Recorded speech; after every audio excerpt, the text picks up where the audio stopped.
Սիրելի ինգերներ, այստեղ նայում եմ առաջի բանը, որ մտա նոյեմբերյան, առաջի հայացքս նոյեմբերյանի ոստիկանության շենքին էր։ Քաղմասներից քանի հոգի մեր պայքար ինգերներին հանել ենք։ Իրականում տավուշեցիները երկար տարիներ բոլոր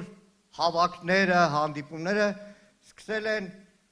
քարոզով օրհնությամբ, Բաքրատ Սրբազանի օրհնությամբ։ Երեք Պարոն Օհանյանի հետ Սրբազանի մոտ էինք եւ Սրբազանն արդեն տեղյակ էր, որ գալու ենք տավուշ, որոշեց իր օրհնությունը ուղղակի գրավոր գրել, որը խնդրեց փոխանցեմ։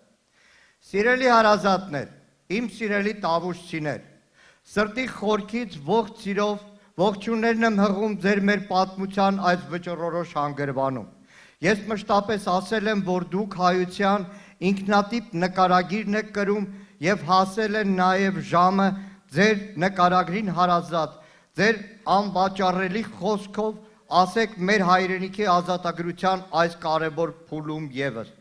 Դուք տարիներ շարունակ կյանքով վճարել ու վկայել եք, պաշտպանելով մեր երկրի սահմանները, թիկունք լինելով նաեւ մեր Արցախ աշխարհին։ Դուք կանգնել եք արտաքին թշնամու դեմ, այսօր ժամն է կանգնելու ներքին թշնամու դեմ։ Չեք վախեցել եւ ոչ միայն չեք վախեցել, այլև ձեր բազուկը հաղթել է ադրբեջանական հրոսակներին, իսկ այսօր ձեր բազուկը կոչված է վերջ դնելու ներքին ադրբեջանական հրոսակին։ Չեմ ուզում երկար գրել, բայց հիշեք, մենք մեր վերջին խոսքը չենք ասել անարգ թշնամուն, եւ այդ խոսքը պիտի լինի հաղթական։ Եվ դարձյալ ասում եմ, հոգևոր Հայաստանը պետք է հաղթի եւ հայոց գալիք հաղթանակն այլ ընտրանք չունի։ Անպայման գնացեք ընտրության եւ վստահ եմ կընտրեք Հայաստանը։ Միասին կարող ենք։ Սիրով եւ աղոթքով, հաղթանակի տեսիլքով հայրենիքի կալանավոր Բաքրատ arczepiskopos Գալստանյան։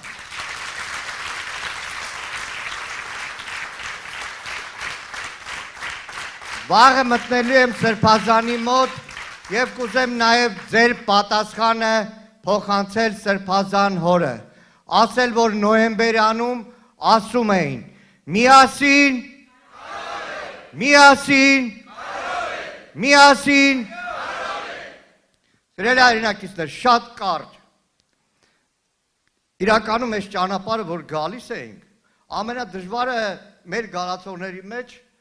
Պարոն նախագահի Սերան Օհանյանի համարը, որտեվ այո, մենք ամեն մեկս կապած է Տավուշ աշխարհի հետ, նոյեմբերյանի հետ, այս սարերի հետ, բայց եւ Ռոբերտ Քոչարյանը եւ Սերան Օհանյանը այստեղ անգնահատելի ամագ ունեն դրած, վաստակ ունեն դրած։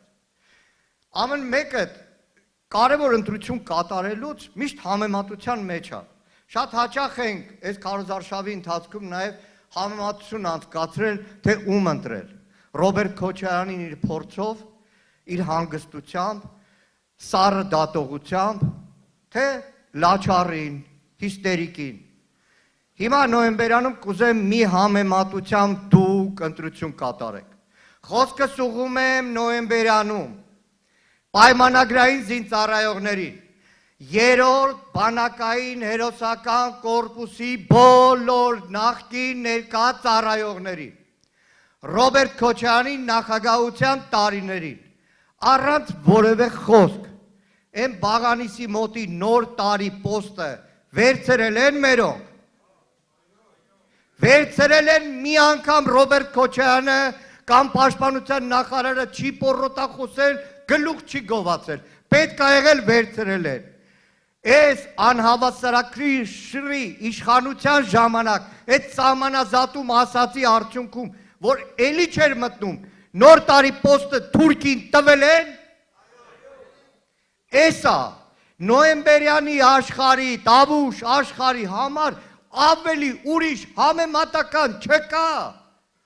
Չկա այս տարածաշրջանի, նայեք Սերան Օհանյանը շատ խոսեց, բանակի չեմ ուզում երկարացնել, նայեք, այստեղ այս 30 տարին հողը ջուրը հայրենիքը պաշտպանած, գնդապետի որդի ա նստած, գնդապետից գեներալից մինչև 20-25 տարի մարտական հերթապահություն իրականացնող պայմանագրային զինծառայող, որոնց բոլորի վաստակը ջուրն են նետում, ասում են առաջ բան չի եղել։ Սրանք բանակը չեն սիրում, շատերը զինվորական ընտանիքներից եք, այս տավուշ աշխարհի հետ սահմանագծման անվան տակ Թուրքին հող տալող պաշտպանության նախարարությունում 7 հոգի ծառայող ունեցող մեկին, որը ոչ վառոդի հոտատես է, ոչ մարտական դիրքատես է, ոչ այն պահածոն կերելա ոնց որ ձեզնից շատերը մարտական դիրքում, մենակ սահմանագծման համար տվին գեներալ, չեղած մեկին տվին գեներալ, որտեղ սրանց համար գեներալ էդի պատիվ չի, զինվորական պատիվ չի, մարտական ծառայություն չի, ստորակարշությունն է, ու վերջում։ Անցնող տարիներին շատ հաճախ ա եղել, որ խոսել ենք, ինչպես պարոն Օհանյանն ասեց, ատեստացիայի, որ պայմանագրային զինծառայողների աշխատավարձը ցածր է, ատեստացիա չեն անցնում բնական պատճառով, շատ հաճախ զանգեր եմ ստացել, ասել են ճիշտ է։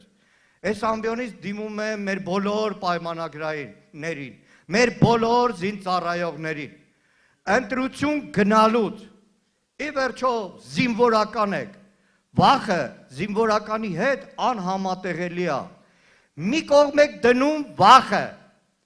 Պապիկյան Սուրոյից սկսած մինչև Ասերյաններ,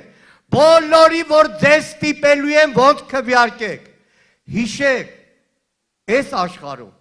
նոր տարի դիրքը վերցրել են Ռոբերտ Քոչարյանի ժամանակ, սրանք լուր, խոնար տվեցին թշնամու, ընտրությունն այդպես կատարեք, և հունիսի 7-ին ընտրում ենք համար, հունիսի 7-ին համար, գիտեք, շատ կուսակցություններ քարոզարշավից քարոզարշավ են ձեր մոտ երևում, մեր համար այս սովորական այցելությունն է, դաշնակցականների համար առավել ևս, էլի, մենք ժողովների են գալիս, հաշվետվության, պարբերաբար պետք է գանք։ Հիմա ձայնը փոխանցում եմ Դաշնակցության Հայաստանի Գերագույն մարմնի ներկայացուցիչ Իշխան Սաղաթելյանին։ Շնորհակալ եմ։ Սիրելի նոյեմբեր